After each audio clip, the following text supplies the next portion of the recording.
conduct. And violent people, they're going to be violent when they get out, and that's what we've seen here. Every crime has a victim, and these victims are racking up, sometimes minorly, sometimes catastrophically, like we saw in Sacramento on April 3rd. This is the latest, but unfortunately it will not be the last, because if we don't change the way that California and the rest of the nation treats criminals, this is going to be a continuing trend. And out comes Joe Biden to say, we need to have new rules about how law-abiding citizens own guns. And he wants to do it through the federal bureaucracy, which means your elected representatives won't have anything to say about it. The Congress, he's asked the Congress to pass some laws. They're not going to do that this year because it's an election year. And they're not going to do it next year because by next year, Joe Biden's party, the Democrat Party, is not going to have a majority in the House and probably not in the Senate either. But Joe Biden needs to focus on what's actually happening. Why are we seeing criminals commit crimes? Because that's what criminals do. Well, are you going to stop them by passing new laws or new regulations? No, Joe. Criminals don't obey the law. That's what makes them criminals. But Joe Biden doesn't seem to get that. He was not very bright before he went into the mental decline that he's in the midst of now. He's even worse now that he's in office. On that note, let's go to Skip. Hey, Skip, welcome to the Lars Larson Show. What's on your mind? Thank you, Lars. I've listened to you for a long time, listener, first-time caller. I'm tired out of law enforcement. I'm a former United States Marine and a lifetime member of the NRA. Thank you I have for all of that. You're more than welcome. And I have one simple question.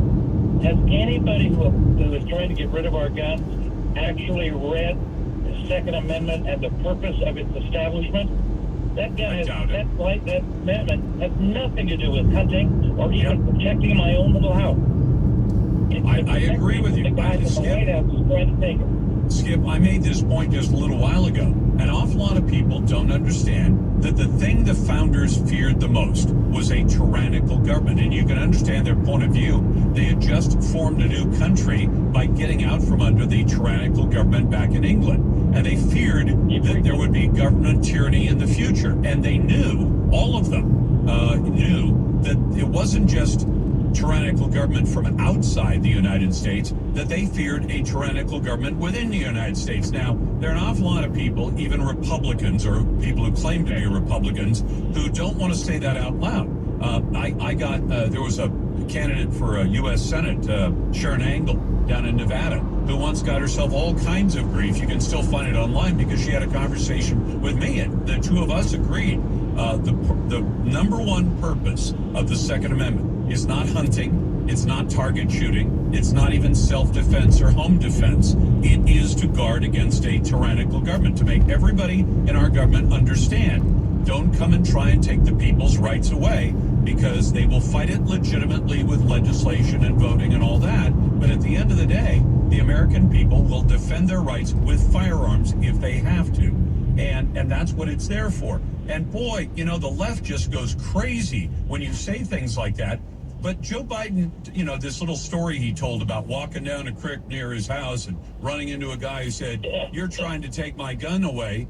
And Joe Biden lied to him and said, "No, I'm not. Why do you need all those bullets? Are the deer wearing Kevlar vests?" Which is a goofy thing to say. But the fact is, he doesn't seem to, even though he went to law school and all the rest of that, he doesn't understand the first thing about the Constitution. That's absolutely correct. I guess the thing that bothers me is that we keep arguing, so to speak, having dialogue with these individuals, and we keep going into their camp to do it. We need to bring them out of that camp and say, hey, quit arguing that guns are for hunting and that you don't need all that rounds running. I need all those rounds because you as president and you as Congress and the liberal side of it are trying to take my guns away from me. The very reason the Second Amendment exists. Well, and in fact, Skip, I'd add this into it. Everything you've said is perfectly valid. But I wish some reporter, maybe it's going to take Steve Ducey to stand there in the briefing room, and the next time President Biden is available for questions, say, Mr. President, you want to have background checks on Americans who want to buy a gun. Isn't it the fact that your son lied on a background check and obtained a firearm illegally. How dare you turn around and tell us about background checks when a member of your own family got away with lying on a background check, got the firearm, his wife threw it in a trash can, the Secret Service recovered it, and your son never got one little bit of punishment.